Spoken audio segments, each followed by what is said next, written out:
കലവൂർ സുഭദ്ര കൊലക്കേസ് പ്രതികളായ ഷർമിള, മാത്യൂസ്, ജെൻസൺ എന്നീ പ്രതികൾക്കായി അന്വേഷണ സംഘം കസ്റ്റഡി അപേക്ഷ ഇന്ന് നൽകും. പ്രതികളെ കസ്റ്റഡിയിൽ വാങ്ങിയ ശേഷം തെളിവെടുപ്പ് അടക്കമുള്ള നടപടികൾ ഇന്ന് തന്നെ ഉണ്ടാകാനാണ് സാധ്യത. സുഭദ്ര കൊലക്കേസ് പ്രതികളായ ഷർമിള, മാത്യൂസ്, റൈനോൾഡ് എന്നീ പ്രതികൾക്കായുള്ള കസ്റ്റഡി അപേക്ഷ അന്വേഷണ സംഘം ഇന്ന് കോടതിയിൽ സമർപ്പിക്കും. പ്രതികളെ കസ്റ്റഡിയിൽ വാങ്ങിയ ശേഷം ഇന്ന് തന്നെ തെളിവെടുപ്പടക്കമുള്ള മറ്റ് നടപടികളിലേക്ക് അന്വേഷണ സംഘം കടക്കാനാണ് സാധ്യത. പ്രാഥമിക ചോദ്യം ചെയ്യലിൽ തന്നെ പ്രതികൾ കുറ്റം സമ്മതിച്ചിരുന്നു. കഴുത്തിൽ ഷാൾ മുറുക്കിയാണ് സുഭദ്രയെ കൊലപ്പെടുത്തിയതെന്ന പ്രതികളായ ഷർമിളയും മാത്യൂസും അന്വേഷണ സംഘത്തിന് മൊഴി നൽകി.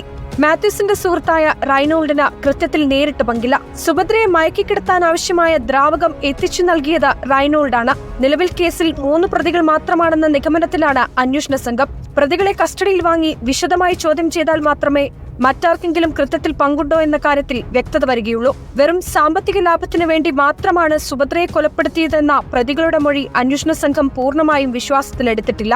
സുഭദ്രയും ഷർമിളയും തമ്മിൽ നടത്തിയ പണമിടപാടുകളെക്കുറിച്ചും സുഭദ്ര മറ്റാരൊക്കെയായി പണമിടപാടുകൾ നടത്തിയെന്നതിനെക്കുറിച്ചൊക്കെയായിരിക്കും തുടർന്നുള്ള അന്വേഷണം. റിപ്പോർട്ടർ, ആലപ്പുഴ. അനഘ ഹർഷനുണ്ട് ഈ വാർത്തയുടെ വിശദാംശങ്ങളുമായി. അനഘ, ഏതായാലും ഈ കലവൂർ സുഭദ്ര കൊലക്കേസിൽ പ്രതികൾക്കായുള്ള കസ്റ്റഡി അപേക്ഷ നൽകുമ്പോൾ തെളിവെടുപ്പടക്കമുള്ള നടപടികളിലേക്ക് കടക്കേണ്ടതുണ്ട്. അങ്ങനെയെങ്കിൽ പോലീസിന്റെ മറ്റു നീക്കങ്ങൾ എന്തായിരിക്കും? ഏതായാലും വലിയ രീതിയിലുള്ള ഒരു വെളിപ്പെടുത്തൽ ഈ കേസിൽ വരേണ്ടതുണ്ട് അല്ലേ ഹർഷ?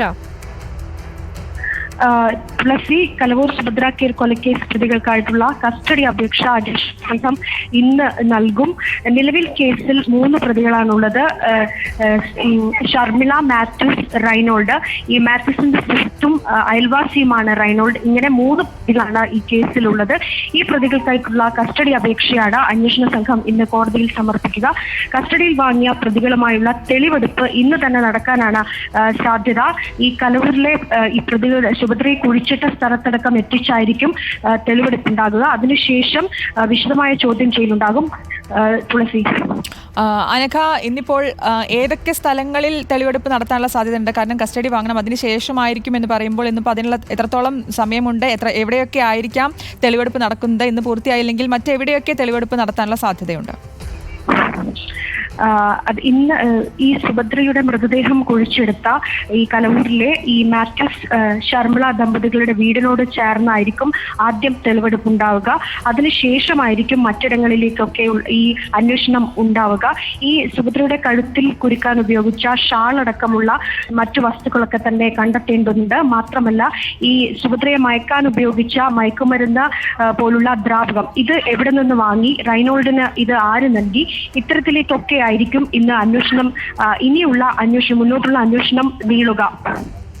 കലവൂർ സുഭദ്ര കൊലക്കേസ് പ്രതികളായ ഷർമിള, മാത്യൂസ്, ജെൻസൺ എന്നീ പ്രതികൾക്കായുള്ള അന്വേഷണ സംഘം കസ്റ്റഡി അപേക്ഷ ഇന്ന് നൽകുമെന്നുള്ള വിവരങ്ങളാണ് അനഘ ഹർഷൻ പങ്കുവയ്ക്കുന്നത്. അനഘ, ഇതിലിപ്പോൾ ഈ കൂടുതൽ ചോദ്യം ചെയ്യലിലേക്ക് കടക്കാനുള്ള ഒരു സാഹചര്യമുണ്ട്. എന്തൊക്കെയായിരിക്കും ഇന്ന് ഇതുമായി കസ്റ്റഡി വാങ്ങിയ ശേഷം ഉണ്ടാകുന്ന നടപടിക്രമങ്ങൾ?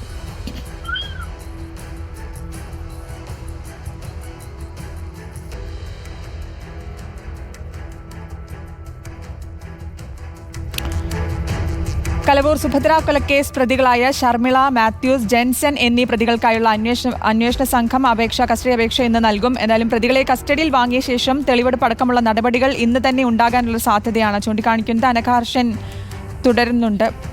അനഘ, ഇന്നിപ്പോൾ കസ്റ്റഡിയിൽ വാങ്ങിയ ശേഷമുള്ള തുടർ നടപടികൾ എന്തൊക്കെയായിരിക്കും? തെളിവെടുപ്പ് അല്ലാതെ കൂടുതൽ ചോദ്യം ചെയ്യലേക്ക് അടക്കമുള്ള കാര്യങ്ങൾ ഉണ്ടാകുമോ? അതായത് പ്രാഥമിക ചോദ്യം ചെയ്യലിൽ പ്രതികൾ 3 പേരും കുറ്റം സമ്മതിച്ചിട്ടുണ്ട്. ഇനി വിശദമായ ചോദ്യം ചെയ്യലുണ്ടാകും. തെളിവെടുപ്പും അതിനു മുമ്പ് തന്നെ വിശദമായ ഒരു ചോദ്യം ചെയ്യലുണ്ടാകും. അതിനുശേഷമായിരിക്കും തെളിവെടുപ്പടക്കമുള്ള മറ്റ് നടപടിയിലേക്ക് അന്വേഷണം സംഘം കടക്കുക. നിലവിൽ ഈ ഷർമിളയും മാത്യൂസുമാണ് ഈ കൃത്യത്തിൽ പങ്കുള്ളത്. ഈ റൈനോൾഡ് ഈ മയക്കുമരുന്ന് എത്തിച്ച് നൽകി എന്ന് മാത്രമാണുള്ളത്. ഈ ഷർമിളയും മാത്യൂസുമാണ് സുഭദ്ര കൊലക്കേസിൽ നേരിട്ട് സുഭദ്രയെ കൊലപ്പെടുത്തുന്നതിൽ പങ്കാളികളായിട്ടുള്ളത്. ഈ റൈനോൾഡ് ഈ കൃത്യത്തിൽ നേരിട്ട് പങ്കാളികളല്ല. നിലവിൽ ഈ ഷർമിള, മാത്യൂസ്, റൈനോൾഡ് ഈ 3 പ്രതികളാണ് ഈ കേസിലുള്ളത്. മറ്റാർക്കെങ്കിലും ഈ കൃത്യത്തിൽ പങ്കുണ്ടോ എന്ന് തുടങ്ങുന്ന രീതിയിലൊക്കെ ആയിരിക്കും ഇനി മുന്നോട്ടുള്ള അന്വേഷണം. എന്തായാലും പ്രാഥമിക ചോദ്യം ചെയ്യലിൽ പ്രതികൾ കുറ്റം സമ്മതിച്ചിട്ടുണ്ട്.